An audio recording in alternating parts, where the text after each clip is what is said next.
10ই মে জিদ্দার boomerang release পেতে চলেছে, এটা আমরা সকলে জানি, কারণ জিদ্দা নিজে ঘোষণা করেছেন। বিষয়টা হচ্ছে বুক মাই শোতে বুমেরাং চলে এসেছে। নমস্কার বন্ধুরা, আমি পৌশালী, চলে এলাম আরও একটা নতুন ভিডিও নিয়ে। এখন আমি এই ভিডিওটা গোটাটা জিদ্দাকে নিয়ে করব। আমি শুধু ওয়েট করছি বুমেরাংয়ের আপডেট আসা শুরু করুক। আমি পুরনো পৌশালীটাকে খুব মিস করছি।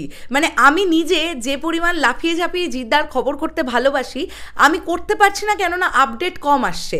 এই দেখো বুক মাই শোতে বুমেরাং চলে এসছে, তোমাদের জানিয়ে দিলাম।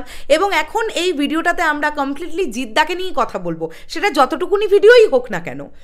তো দেখো, বুমেরাং এরকম একটা এক্সপেরিমেন্টাল প্রজেক্ট, আমাদের সকলের উচিত কিন্তু এই প্রজেক্টটার সঙ্গে থাকা। এবং এই জন্য তোমাদের সকলের কাছে আমার অনুরোধ যে বুক মাই শোতে যাও, বুমেরাং সার্চ করো, দেখবে তোমরা পেয়ে যাবে। বুক মাই শোতে এসে গেছে, তোমরা সকলে ইন্টারেস্টটা দিয়ে এসো। একটা ছবি রিলিজের আগে বুক মাই শোতে কীরকম ইন্টারেস্ট রেট গ্রো করতে পারছে, সেটাও কিন্তু ছবিটার একটা দিক। মানে ভালো ইন্টারেস্ট হলে ছবিটা ভালো ছবি হতে পারে, বা অডিয়েন্স ইন্টারেস্টেড। খারাপ ইন্টারেস্ট হলে অডিয়েন্সের কোনো ইন্টারেস্ট নেই। তো আমার মনে হয় যে বুমেরাং এমন একটা প্রজেক্ট হতে চলেছে যেটা নিয়ে হয়তো দর্শক ইন্টারেস্টেড থাকবে, এটা আমার মনে হয়। কেননা একটা একদম অন্য রকমের এক্সপেরিমেন্টাল প্রজেক্ট হতে চলেছে, এআই সম্পর্কিত প্রজেক্ট। এটা গল্পটা তো কিছুদিন আগে জিদ্দা নিজেই একটা আভাস দিয়েছেন গল্পের, আজ তাক বাংলাকে ইন্টারভিউ দিতে গিয়ে। তিনি বলেছেন যে জিদ্দা এখানে একজন সায়েন্টিস্টের চরিত্র প্লে করছেন, আমরা সবাই জানি, এবং তিনি একটি হিউম্যান রোবট তৈরি করবেন। তারপরে কি হবে সেটা নিয়েই চলবে এই ছবির গল্প। এই ছবির মধ্যে কমেডিও ভরপুর থাকবে, তার সাথে সাথেও নিশ্চয়ই এমন কিছু মেসেজ আমাদের দেওয়া থাকবে যেটা আমাদের খুব ভালো লাগবে, এটা আমার বিশ্বাস। এবং প্রথমবার আমরা জিৎ রুক্মিণী জুটিকে দেখতে পাবো। অবশ্যই সেটাও অডিয়েন্সের কাছে একটা আলাদা রকমের ভালো লাগার মুহূর্ত তৈরি হবে বলে আমার মনে হয়। এবং সবথেকে বড় কথা হচ্ছে, যে ধরনের প্রজেক্টটা জিদ্দা ট্রাই করলেন বা করছেন বুমেরাং, এই ধরনের প্রজেক্ট এর আগে বাংলায় মোটামুটি হয়নি বললেই চলে। হ্যাঁ, হয়েছে, অন্যান্য ইন্ডাস্ট্রিতে হয়েছে, ডেফিনেটলি ভবিষ্যতেও আরও হবে। আমাদের তো বাংলা ইন্ডাস্ট্রির বাজেট অনেক বেশি নয়, তো সেখান থেকে দাঁড়িয়ে যে এরকম একটা প্রজেক্ট, এইরকম একটা এক্সপেরিমেন্টাল প্রজেক্ট, এরকম একটা অন্যরকম জনরা জিদ্দা ট্রাই করছেন, এটার জন্য আমি স্পেশালি ভীষণই হ্যাপি। ঠিক আছে, তো অবশ্যই তোমরা প্লিজ ইন্টারেস্ট রেটটা দিয়ে এসো। এটার সঙ্গে সঙ্গে যেটা কথাটা বলবো সেটা হচ্ছে, এই মানুষটাকে কত ছেলেমেয়েরা কি পাগলের মতন ভালোবাসে। আমরা সেদিন দেখেছি যে ইভেন্টটাতে আজ তাক সাহিত্য আজ তাকের তরফ থেকে জিদ্দাকে অ্যাওয়ার্ড দেওয়া হলো, এবং সেখানে তোমরা শরৎ মিউজিক ভেঞ্চার্সের তরফ থেকে ভিডিওও পেয়েছো।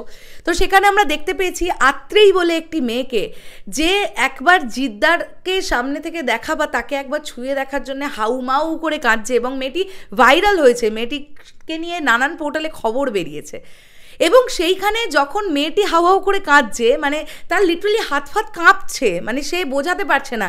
আমি বুঝি, মানে এই যে বিষয়টা তার মধ্যে হয়েছে না, এই সেম বিষয়টা জিদ্দার ক্ষেত্রে আমার সঙ্গেও ঘটে। আমি জিদ্দাকে বেশ কয়েকবার সামনে থেকে দেখে ফেলেছি, তো তাই আমার মনে হয় যে আমি মানুষটাকে যতবারই দেখি আমি হাঁ করেই তাকিয়ে থাকি যে এত সুন্দর কিভাবে একজন মানুষ হতে পারে। মানে এপার বাংলার জিদ্দা আর ওপার বাংলার শাকিব খান, দুজনকে এত সুন্দর দেখতে। আর আমি বরাবরই সুন্দর নায়কের ফ্যান, ডেফিনেটলি এটা আমি মানে বরাবর বলে আসবো। আমাকে মেরে ফেললে কেটে ফেললেও আমি এটা বলবো যে সুন্দর হিরোর ফ্যান, আমি সুন্দর হিরোর ফ্যান।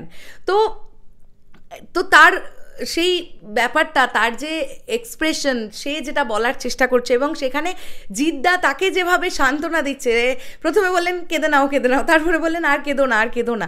তো এই বিষয়গুলো না কোথাও গিয়ে খুব ভালো লাগে, যে আমাদের বাংলায় এরকম একজন সুপারস্টার আছেন যিনি যার সুপারস্টারডমকে এইভাবে হোল্ড করেন। ডেফিনেটলি এটা বলতে হবে। তো আমি চাই যে বুমেরাং খুব সাকসেস পাক, বুমেরাং যেন খুব ভালো একটা প্রজেক্ট হয়, এবং মাস এবং ক্লাস অডিয়েন্স বোথ যেন এই সিনেমাটা দেখতে যায়। এই সিনেমাটা যেন সিঙ্গেল স্ক্রিনেও যেন ভালো ব্যবসা করে, মাল্টিপ্লেক্স চেনেও যেন ভালো বিজনেস করতে পারে। অবশ্যই আমরা এটা চাইবো। তো দেখা যাক কি হয়। আমি তো খুব এক্সাইটেড বুমেরাং নিয়ে। কবে থেকে প্রমোশন শুরু হবে দেখা যাক। এটা যদি প্যান ইন্ডিয়া প্রজেক্ট হয় ডেফিনেটলি, তাহলে প্রমোশন অবশ্যই চেঙ্গিজের মতন হোক, এমনটা চাইবো, অবশ্যই চাইবো। দেখা যাক তোমাদের কি বক্তব্য, এবং এই আপডেটটা পেয়ে তোমাদের কেমন লাগলো অবশ্যই কমেন্ট করে জানিও। শেষ করলাম ভিডিওটা, দেখা হচ্ছে আবার খুব শিগগিরই। তাহলে এখনের জন্যে টাটা।